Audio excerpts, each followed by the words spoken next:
Hugo's Tacos has been operating in LA for 15 years. But this year, for obvious reasons, has probably been the most challenging.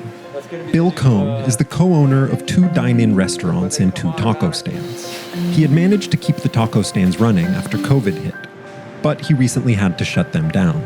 What led you to close down in the first place?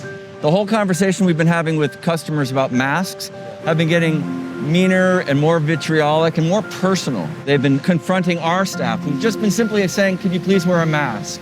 Can we offer you a mask? And they're called names, they're mocked, they're laughed at. One lady threw a cup of water through a window.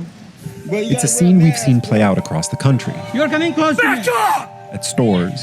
My doctor would not let me wear a mask. And at supermarkets. I'm 34. Last week, Hugo's reopened, keeping its mask policy in place. Good morning. Eli Rosales hopes the extra safety measures mean the taco stand can stay open. Putting screens on the windows so that customers are far away as possible from us. Hopefully those changes keep us open.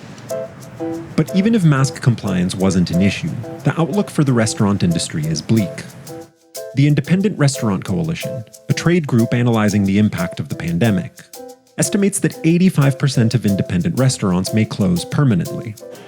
As new COVID cases surge in California, state guidelines have restricted indoor seating at Cohn's other restaurants. He hopes he can keep his business afloat and his employees safe.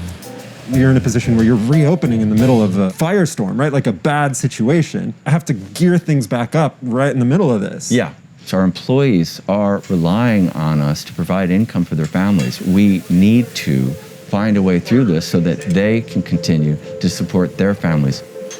Basically, I have a normal life. I go home, I greet my children, I cook for my children, make sure everything's well.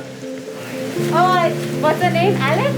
I've been so comfortable here that I haven't thought about what would I do if he was completely shut down.